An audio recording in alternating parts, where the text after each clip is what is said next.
안녕하세요. 자, 이번 시간 이제 47회 FAT 1급 이론. 여기서는 실무 이론이라고 하죠. 자, 이론 문제풀이 들어가겠습니다. 실기 먼저 하는 거 아시죠? 시험 볼 때나 공부할 때나 실기를 먼저 하고 이론. 그리고 이제 기출문제 해설 강의를 예를 들어서 한 3회차나 4회차 정도 들으시면 이제 패턴은 분석이 어느 정도 됐으니까 그다음부터는 혼자 시간 재고 먼저 풀어본 다음에 실기와 이론 다 시간 재고, 시간이 원래는 1시간이지만 그래도 시간 잴 때는 한 50분 정도 이렇게 재고해 보세요. 50분 정도 시간 재고 풀어보신 다음에 이제 강의 듣고 이런 식으로 보충해도 됩니다. 필요한 것만. 처음에는 강의를 듣고 푸시고 그 3, 4회 지나면 그 다음부터 혼자 먼저 풀고 강의 필요한 거 들으시고 이렇게 하시면 되겠죠? 갑시다. 1번. 재무상태표상 자본에 대한 설명이 아닌 거. 자본이 아닌 거. 주발처, 이익여금, 매도가능증권 평가이익 중요하잖아요. 평가이익이 수익이 아니라 자본이죠. 근데 단기매매증권 평가이익은 영업외 수익, 영업외 수익, 단기손익이라고도 하지요. 자본, 매도가능증권 평가손익은 자본, 되게 중요한 거잖아요. 시험에 많이 나오는 거지요. 두 번째, 2021년 결산정리상 반영 전의 순이익이 20만 원이다. 결산정리상 반영한 후의 순이익은 얼마 되냐 그랬죠. 포인트는 자료 3개 나오는 결산정리상을 빨리 파악하는 건데 단기에 발생한 이자, 수익 10만 원에 대한 미수 수익을 인식하지 않았다. 그럼 미수 수익 계산해야죠.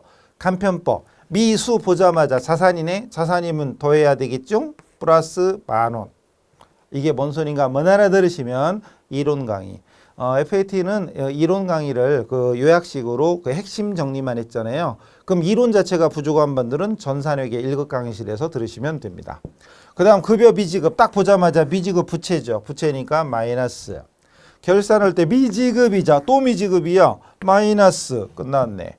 만약에 과대계상 어쩌고 저쩌고 나온다. 그럴 때는 반대로 역산입니다. 예를 들어 미지급 이자 비용을 계상하지 않은 게 아니라 과대 계상했다. 이중 계상했다. 중복 계상했다. 이런 식으로 나올 때는 원래는 미지급은 빼라고 그랬지만 과대일 때는 반대로 하니까 더해야 돼요. 그때는. 과대일 때는 반대로 해야 됩니다. 근데 지금 그건 아니니까 결론은 플러스 만 원, 마이너스 5만 원. 플러스 만 원, 마이너스 5만 원. 그럼 마이너스 4만 원이니까 20에서 마이너스 4 그러면 16만 원이죠. 간단하죠? 뭔 소린가 모르겠는데요. 그럼 회계 1급을 안 한 거잖아요. 그 회계 1급을 듣고 오세요. 원래 우리 저희 카페는 전산회계, 전산세무를 공부하고 나서 일주일 정도 이 특강 들으시면 AT까지 딸 수 있는 구조로 돼 있잖아요. 그게 효율적이지. 반대로 하면 공부 안 됩니다. AT 먼저 하고 전산회계 하면 어려워서 못 해요. 근데 전산회계 공부하고 우리 시험도 어차피 전산회계 끝나고 일주일 뒤나 2주일 뒤에 AT가 있잖아요. 저희 카페 코스대로 하는 게 가장 효율적일 겁니다. 아시겠죠? 넘어가요. 3번. 상품 매매업을 영위하는 항공인 자료가 다음과 같을 때 영업이익이 얼마냐? 얼라리 영업이익이라고라. 영업이익은 어떻게 구하는 거예요? 영업이익은 매출액에서 매출원가 빼면 매출 총이익. 거기에서 판관비를 빼면 영업이익. 영업이익은 뭐 앞에 있는데 뭐. 판관비까지 빼는 거죠. 결국은 이 문제의 포인트. 판관비까지는 영업이익 계산에 들어가지만 영업의 수익이나 영업의 비용은 안 들어간다. 이게 포인트잖아요. 그럼 매출액 나오고 매출원가 나오고 대손상가비, 이자 비용. 이거 영업의 비용. 운반비, 판관비, 기부금, 영업의 비용. 끝. 이렇게 되는 거죠. 그리고 눈으로 공 잘못 적었나 보다. 그죠? 이게 왜 15,000원이지? 저는 복사 붙여놓겠는데 왜 15,000원이지? 15만 원 아니에요? 어쨌든 저 15,000원이 아니라 15만 원 일단 해볼게요. 공 하나 빠진 건가? 저는 문제지 보고 긁어서 이렇게 넣은 건데 일단 15만 원이라고 가정할게요. 그 답이 나오나 봐야지. 그 다음에 매출원가 9만 원, 만 단위로 하면 대손상가비, 판관비 만 원, 운반비 3만 원 이러면 15에서 13을 빼면 3만 원인데 답이 3만 원인가? 아닌데? 그럼 뭐가 잘못됐는데? 그죠? 매출액, 매출원가 나오고 15만 원, 9만 원 해도 안 나오면 설마 11만 5천 원 아니겠지? 11만 5천 원이면 13 그래도 아닌데? 그래도 아닌데? 4 13 13을 빼면 2만 원 맞네. 이 바보 아니에요. 15만 원에서 13만 원 빼는데 2만 원이지 왜 3만 원 나왔어? 바보예요. 15만 원. 요거는 15만 원 공 하나 빠진 겁니다. 문제지 원래 문제지가 우리 PDF 파일이잖아요. 제가 복사해서 붙여 넣었는데 공 하나가 도망가 버렸네. 15만 원이요? 예, 15만 원. 문제지는 맞게 돼 있겠죠. 제 문제지도 출력을 안 했더니 아이 참말로. 2만 원 맞죠? 15에서 13을 빼면 15에서 13 빼면 2예요. 제가 빼기를 못해서 그래. 2만 원 맞아요. 공 하나 빠진 겁니다. 자, 이 문제의 포인트는 이자 비용과 기부금은 영업의 비용이다. 영업의 비용은 안 들어간다. 근데 영업의 비용인지 어떻게 알아요? 그런 분들은 기출문제 덮어요. 조용히 덮고 회계 1급 이론 강의부터 듣고 오세요. 4번. 자, 재무회계 정보 제공 목적으로 옳지 않은 거. 목적이 아닌 거죠. 고객을 위한 상품별 원가 정보. 뭔 소리야? 고객을 위해서 상품, 고객한테 이거 원가 얼마입니다. 알려줘? 저 물건 100만 원짜리 사는데 이거 원가 10만 원이에요. 말도 안 되는 거잖아요. 그럼 사면서 열받지. 10만 원짜리 100만 원에 판다고? 말도 안 되는 거죠. 고객한테 상품별 원가를 왜 제공해? 알아도 숨겨야 될 판에. 그죠? 제조 원가 얘기하는 게 아니에요. 원가 얘기도 아니고. 아닙니다. 답 나왔고 경영자의 수탁 책임 평가나 재무 상태 등등등에 관한 정보, 투자 및 신용 의사 결정에 유용한 정보 제공 이런 것들은 회계 시작. 이건 전산회계 2급이죠. FAT 2급이죠. 그리고 FAT 1급 FAT만 공부하는 것은 약간 효율성이 떨어지니까 전산회계 먼저 하시고요. 넘어갑니다. 재고자산 평가 많이 나오죠 시험에. 2021년 3월이고요. 선입선출법으로 평가할 경우에 기말재고, 월말 기말재고 얼마냐. 선입선출법 가장 기본이죠. 그러면은 자 월초재고가 있고 매입이 있죠. 요거 세 개를 묶어. 요거 세 개를 묶었더니 100개, 200개, 100개, 즉 400개 들어왔고요. 팔린 게 200개입니다. 그럼 선입이니까 위에서부터 먼저 팔리는 거죠. 먼저 들어온 게 먼저 나가잖아요. 위에서부터 200개를 팔아. 그럼 남는 건 밑에 것이 남죠.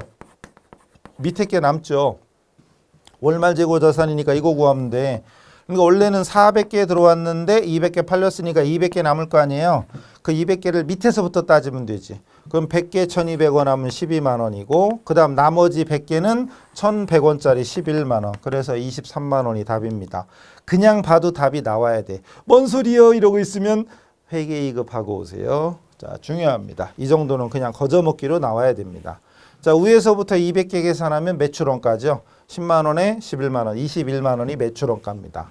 선입선출법은 한꺼번에 묶어놓고 매출원가 물어보면 위에서부터 계산하고 기말재고 물어보면 밑에서부터 남아있는 게 밑에 거니까 위에 거부터 먼저 팔리니까 뭔 소린가 모르는 사람은 회계 2급부터 하고 오셔야 됩니다. 6번 분계래요. 분계를 하고 옳은 걸 찾아라.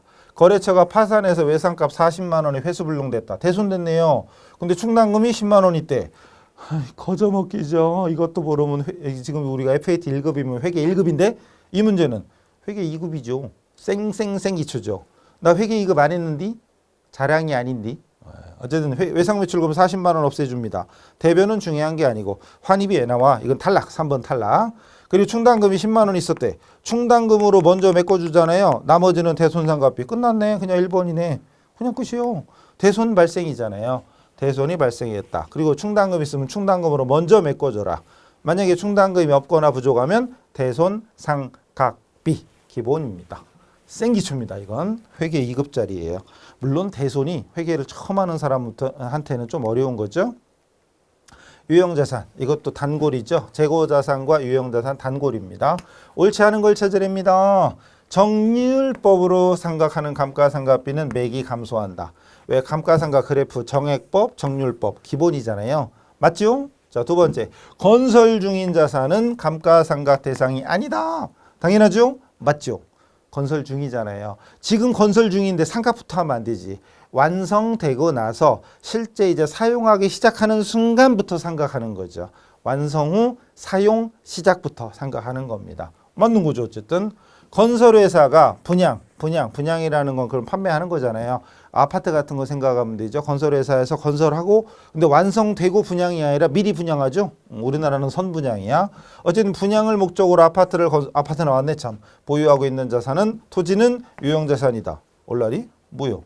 아파트 건설해서 하려고 판매 목적, 건설회사니까 건설회사에서는 이 토지나 여기다가 이제 아파트를 져서 분양할 거잖아요. 그럼 이건 자기들은 판매할 목적이지. 이건 재고자산, 유형자산이 아니고 재고자산입니다.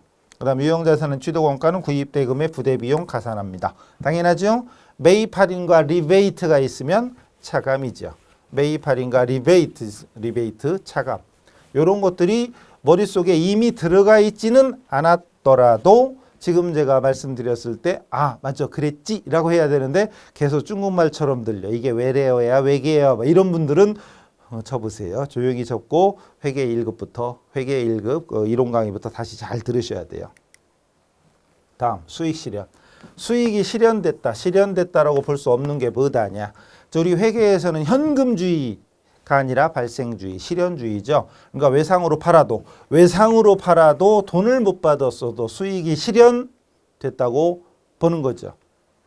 근데 없는 걸 물어봤어요. 대여금에 대한 기간이 경과돼서 이자가 발생, 기간이 경과됐대. 그럼 미수이자, 미수수익 발생. 회계학에서는 돈을 못 받았어도 이미 발생한 것은 수익으로 계상을 해 주지요. 제품을 장기 할부도 내내 외상이잖아요. 외상으로 팔아도 회계에서는 인도 일정 기준에 충족하면 수익으로 봅니다. 다 맞네? 답은 4번인데? 임대보증금이요? 임대보증금은 부채죠. 무엇이라고요? 부채. 자, 임대보증금은 나중에 돌려줘야 될 의무가 있으니까 부채. 임차보증금은 내가 세 들어가는 거니까 이제 남의 건물을 세 들어가서 보증금 내고 쓰는 거니까 그때는 보증금 나중에 돌려받을 자산. 임대보증금은 부채. 수익이 아니라 부채입니다. 임대료는 수익이죠. 임대료는 수익이죠. 근데 임대보증금은 나중에 원금을 돌려줘야 될 의무가 있는 부채입니다. 무형자산 잘 나옵니다. 근데 이건 무형자산이 아니라 상각비를 물어봤네. 손익계산서에 계상할 무형자산의 상각비. 무형자산 우리 시험에 잘 나와요. 그래서 기출문제는 그 실무는 예를 들어서 아까 말씀드린 대로 3, 4회분은 강의 먼저 듣고 나머지는 이제 여러분이 또 3, 4회 정도는 직접 시간 내면서 풀고 이런 건데 이론을 많이 안 설명 못 들으신 분들은 이론 강의만 과거 기출문제 최근 거는 여러분 시간 재고 풀더라도 과거 거 이제 뭐 이런 거 기출문제 전산회계 1급하고 FAT 1급하고 범위는 똑같잖아요. 원가액에 빼고 그죠? 원가 빼고 자 넘어갑니다. 그래서 특허권 취득은 2021년 1월이고 취득금액 200이고 상각방법 정액법 땡큐 그죠? 내용뉴스 5년의 월할 계산 취득재 비용 얼라리 취득재 비용은 원가에 산입하잖아요. 취득원가는 220입니다. 잔존가치 없습니다. 그럼 상각 대상액은 220만 원이지 220만 원 곱하기 내용뉴스 5년이니까 5분의 1이죠. 1월이잖아요. 1월이면 이번 연도 1년치 그냥 상각하면 되잖아요. 그럼 뭐예요? 44로 떨어지죠. 뭐 할 게 뭐 있어? 월할 계산할 것도 없죠. 1월이니까. 1월에 취득했기 때문에 그냥 1년치 하면 돼요. 만약에 4월 1일 날 취득해서 사용 시작. 그러면은 4월부터면 4, 5, 6, 7, 8, 9, 10, 11, 12, 12분의 9 이렇게 해야죠. 요 뒤에다 12분의 9 이렇게 해야 되는데 지금 그런 거 없습니다. 그냥 1년 1월 1일이니까 1년치 상각하면 땡! 간단한 거죠. 무형자산 상각비. 다음 10번 매출채권 얼마냐? 매출채권 물어본 게 매출채권이요? 매출채권은 원래 외상매출금하고 받으러옴을 얘기하잖아요. 보통은 원래는 그렇지만 이런 문제 눈치껏 외상매출금을 물어보는 거나 똑같은 문제입니다. 상품 1000개를 개당 6,000원이면 600만 원 팔았다. 600만 원. 근데 200만 원은 어음받고 얼라리? 어음받았네. 어음받으면 받으러옴이잖아요. 어음받으면 받으러옴. 우리 실기하는 것 같은데 왜? 그리고 나머지는 3개월. 이게 외상매출금이잖아요. 그리고 운반비는 현금 지급했다. 운반비는 매출할 때 운임이니까 운반비잖아요. 그럼 뭐요? 매출채권 이거 다 더한 거. 결론 600만 원이지 뭐. 1000개에 6,000원이면 600만 원. 그럼 200이 받으러옴이고 나머지 400이 외상이니까 결론 600이지 뭐. 결론 600 어디 갔니? 600. 그죠? 끝. 운반비는 그냥 운반비입니다. 매출채권은 외상매출금과 받으러. 이 문제는 둘 다 어음도 있었네. 만약에 어음이 없으면 그냥 외상매출금이 매출채권이 되는 거지요. 자, 우리 AT의 특징이죠. AT의 특징 그림, 만화 항상 나오죠. 자, 부가세 납세 의무. 납세 의무에 대한 설명 중에 바르게 설명하고 있는 사람이 누구냐? 인상 보고 고르기 없기. 얘는 어떻게 따지지 마요. 자, 여기 원진 이분은 면세 사업자도 부가세 납세 의무가 있어. 뭔 소리야? 면세라는 건 부가세 납세 의무를 면제받은 거잖아요. 납세 의무가 없지요. 틀렸고. 사업자 등록을 안 하면 부가세 납세 의무가 없어? 등록 안 하면 세금 안 내 그럼? 그럼 나 등록 안 할래. 말이 안 되는 거지. 등록을 하든 안 하든 과세 거래에 해당되는 걸 과세 거래에 해당되면 무조건 납세 의무가 있는 거고요. 재화를 수입하는 사람 부가세 납세 의무가 없어요. 뭔 소리야? 그럼 수입하는 사람 세금 하나도 안 내? 그럼 나 맨날 수입해야지. 말이 안 되죠. 답은 여기 수미입니다. 국가나 지자체도 납세 의무가 있어요. 국가나 지자체는 만약에 비영리다. 비영리고 만약에 과세 대상 재화나 용역이 아니다. 그러면 부가세 납세 의무 없지만 과세에 해당되는 재화나 용역을 거래할 때는 국가나 지자체라도 납세 의무가 있습니다. 그러면 답은 수미 4번이에요. 수미가 4번인가? 어쨌든 수미 2분이 답이에요. 그림을 넣다 보니까 지문까지 넣으면은 그림이 쪼그라들어가지고 더 안 보여가지고 지문 1, 2, 3, 4는 뺐어요. 그때는 알아서 수미가 4번이죠. 맞을 거예요. 다음 12번 부가세법상 사업장에 대한 설명으로 옳은 거 맞는 거 사업장 관할 세무서 정하는 기준 사업장 부동산 임대업은 부동산 임대업이야. 부동산 매매업과 부동산 임대업은 다르죠. 부동산 임대업은 법인의 등기부상 소재지가 사업장이다. 맞나? 부동산 임대업과 부동산 매매업은 다르죠. 부동산 매매업은 그 해당 부동산을 팔아버릴 거지요. 그럼 그 부동산 소재지가 아니라 등기부상 소재지 이렇게 되는 거고 임대업은 그 부동산이죠. 부동산 소재지죠. 그 부동산의 소재지입니다. 결론은 틀린 거예요. 근데 맞는 게 옳은 거, 아이고 누를 뻔했네. 옳은 거 찾는 거죠. X 이거 틀렸고. 무인 자동 판매기, 자판기. 자판기를 통해서 재화를 공급하는 사람은 해당 판매기, 자판기가 설치된 장소가 사업장이다. 아니라고 그랬죠. 이론. 이거 모르는 사람은 이론 회계 1급 이론 들으셔야 돼요. 자판기는 움직일 수 있죠. 여기다가 저쪽으로 옮길 수도 있죠. 만약에 터미널에 있었는데 이거를 안 되겠다. 백화점으로 갖다 옮겨. 이럴 수도 있죠. 하긴 요즘 자판기를 많이 이용 안 해서 그죠? 예전에는 자판기만 10대 있고 20대 있고 이러면 돈 꽤 벌었어요. 근데 요즘 자판기에서 뭘 빼먹는 경우가 예전보다는 많이 줄었죠. 예전에 자판기에서 커피 하루에 15잔 빼먹고 막 이랬는데 먹고 싶어 먹은 게 아니라 왜 그렇게 갖다 줘? 쉬는 시간마다 갖다 줘. 그래도 갖다 주는 마음이 고마우니까 또 버릴 수도 없고 계속 뭐 하루에 10대였잖아. 20잔도 먹고 막 쉬는 시간마다 5잔씩 막. 돈으로 주면 좋을 텐데. 농담이에요. 진짜 아니고. 요즘은 또 뭐라고 그래. 이렇게 그죠? 농담이에요. 자막 넣을까? 농담 이렇게. 그랬다고요. 하루에 10대창씩 먹고 그랬는데 이 배의 3분의 2가 커피 배예요. 넘어가고. 자, 그래서 이건 사업장 소재지예요. 그러니까 자판기, 해당 자판기가 설치된 장소가 아니고 업무 총괄 장소, 사업장입니다. 업무 총괄 장소. 업무 총괄 장소, 한마디로 이렇게 하면 본사. 업무 총괄 장소가 사업장입니다. 이것도 틀렸고. 하치장. 하치장이라는 건 물건을 쌓아놓고 하는 건데 사업장으로 본다. 이 자체가 틀렸죠. 직판장, 직매장은 사업장으로 보지 않는다. 이게 바뀌었죠. 이게 앞뒤가 바뀌었습니다. 어쨌든 이것도 틀렸어요. 앞뒤가 바뀌었어. 다 틀렸네. 답은 4번이지 뭐. 제품의 포장만을 하거나 용기에 충전만을 하는 장소는 사업장이 아니올시다 이거죠. 사업장은 판매가 이루어지는 장소, 직판장 이런 경우죠. 답 나왔고.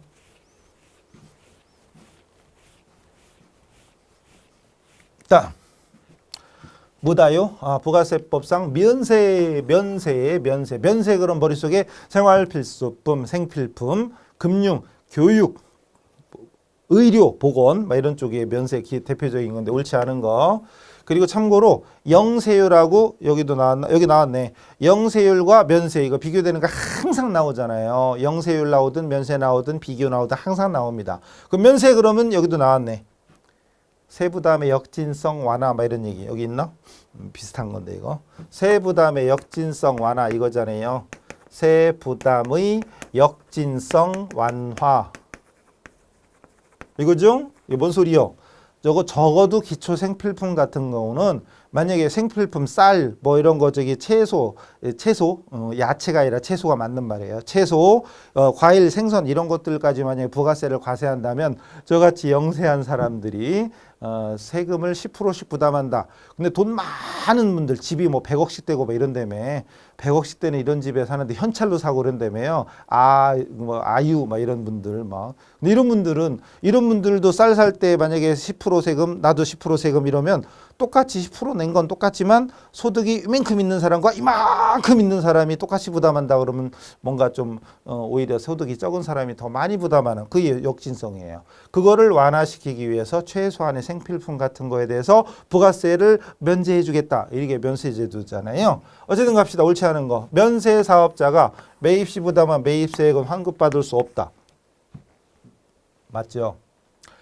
면세 사업자는 부가세 신고 납부 의무가 없어요. 따라서 매입세액 환급 없어요. 그러니까 매입세액은 그냥 매입할 때 부대 비용으로 잡혀요. 그냥 원가에 산입해 버려요. 자, 그래서 결국은 환급 없어요. 신고 납부가 없으니까 환급도 없지. 쉽게 생각하면.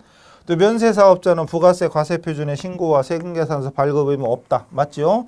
부가세는 세금계산서가 아니라 면세 사업자는 세금계산서가 아니라 계산서죠. 세금이 없으니까 부가가치세를 과세하지 않으니까 세금이 없죠. 세금이 없지. 그냥 계산서죠. 우리 매입 매출 전표할 때 세금계산서, 계산서. 그죠? 최종 소비자의 세액 부담을 줄이기 위한 제도이다. 맞죠? 1, 2, 3번 다 맞아. 그럼 답은 4번이겠네. 부가세 납세 의무가 완전히 면제. 완전 면세가 아니라 부분 면세죠. 부분 면세입니다. 뭔 소리야? 영세율은 완전 면세죠. 영세율은 완전 면세다. 어떤 차이가 있다고 그랬죠? 아까 매입세액을 환급 못 받는다고 그랬잖아요. 근데 영세율은 매입세액을 환급받죠. 매입세액을 100% 환급받아요. 그러니까 완전 면세입니다. 세부담이 전혀 없죠. 근데 면세사업자는 매입세액은 부담해야 돼. 그냥 매입세액, 매출세액은 없지만 매입세액은 자기가 부담해야 돼요. 원가에 산입. 그래서 완전 면세가 아니라 부분 면세다. 영세율과 면세 비교를 확인하셔야 됩니다. 14. 이런 것도 우리 시험에 잘 나와요. AT 시험에는 잘 나와. 그러니까 AT가 전산회계에 비해서 어렵다고는 볼 수 없으나 문제의 깊이가 결코 낮지는 않아요. 그러니까 원가회계라는 과목은 안 나오지만 그 대신 회계 원리가 또는 부가세 이런 세법 문제가 깊이가 조금 더 있다고 보셔야 됩니다. 그렇다고 해서 전혀 어렵거나 그런 건 아닌데 어쨌든 전산회계 1급에 비하여 AT 문제가 형태가 많이 다르잖아요. 그래서 이 카페 특강을 준비한 거고 그 카페 특강을 들으신 분들은 실전에 가서도 충분히 적응이 되겠죠. 그냥 냅다 본 사람들은 어려운 게 꽤 많을 겁니다. 어쨌든 의류 도매업이고요. 21년 1기 1월부터 3월에 부가세 확정 신고기 아니네. 확정이니까 4월에서 6월이네. 4월에서 6월 확정 신고예요. 4월에서 6월이고 과세 표준 얼마냐? 과세 표준이 회계로 따지면 매출액이나 일치. 매출액. 회계로 따지면 매출액이 얼마냐? 이 소리나 같은 거죠. 그리고 자료에서 상품은 공급받을 때 매입세액 공제가 된 것이다. 매입세액이 공제된 거래요. 자, 어쨌든 물어본 건 과세 표준. 자, 외상 매출 2,500인데 매출 할인이 100이야. 차감 전일에. 그럼 여기서 결국 매출 할인은 빼야 되죠. 회계나 세법이나 매출 그리고 할인, 애누리, 환입 이런 건 빼줘야지. 그래서 공급가액은 2,400이죠. 그 다음에 거래처의 증정, 거래처의 선물, 증정, 상품 원가가 있고 시가가 있잖아요. 거래처의 증정, 선물, 접대한 것은 간주공급이죠. 무엇이라고요? 간주공급. 그리고 간주공급은 과세표준을 시가를 기준합니다. 그럼 300만 원도 과세표준에 포함되죠. 그 다음 광고 선전용으로 무상 제공한 견본품, 샘플, 진열, 전시. 이거는 간주공급 아니지요. 간주공급에 해당되면 시가로 과세하지만 간주공급이 아니에요. 광고 선전, 불특정 다수에게 뿌리고 이런 것들은 아닙니다. 결국은 두 개죠. 두 개. 요게 과세표준입니다.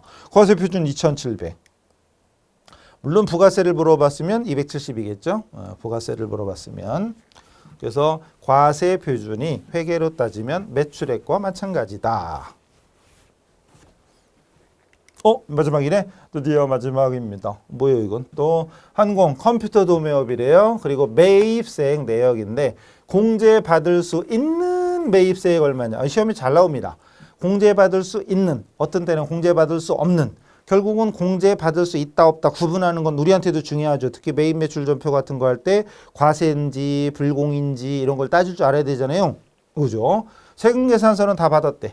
세금계산서는 다 받았는데 받았더라도 불공제 사유가 있잖아요. 불공제 사유가 뭐가 있지? 여기 물어본 건 공제받을 수 있지만 바꿔 말하면 불공제, 공제받을 수 없는 거 우리가 외웠잖아요. 불공제 사유, 사비 면접토, 사비로 면접 보러 가다 토할 뻔? 뭐 이거 있었죠.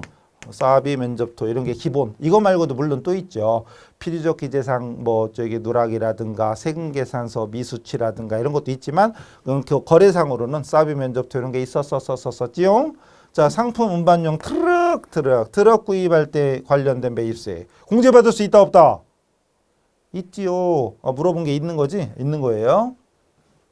본사 건물에 대한 자본적 지출과 관련된 매입세 공제받을 수 있다 없다? 있지요. 토지 관련된 자본적 지출은 불공제 사유. 왜? 토지가 그 자체가 면세니까. 근데 이건 건물이에요. 건물의 자본적 지출이야. 공제받을 수 있어요.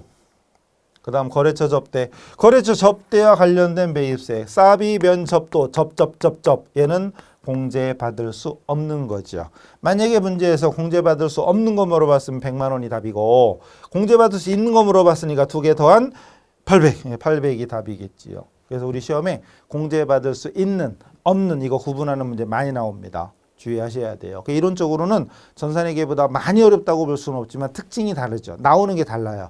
AT에서만 유독 자주 나오는 문항들이 있고 전산회계에는 없던 이런 문항들이 있고 실기도 그렇죠. 실기는 완전히 다르잖아요. 그래서 카페 특강, 기출 유형 특강을 잘 들으시면 공부 한 번에 2개 다. 어차피 전산회계 1급 범위의 약간의 특징만 배우면 되는 거니까 한 번에 할 수 있는 분량이죠. 한 번에 2개를 다 따는 거죠. 이력서에 여러 개를 채워넣는 게 좋을 거예요. 그죠? 이력서의 무게를 더 높게. 자, 이래서 47회였나 FAT 1급 기출문제 풀이를 마치도록 하겠습니다. 수고하셨습니다.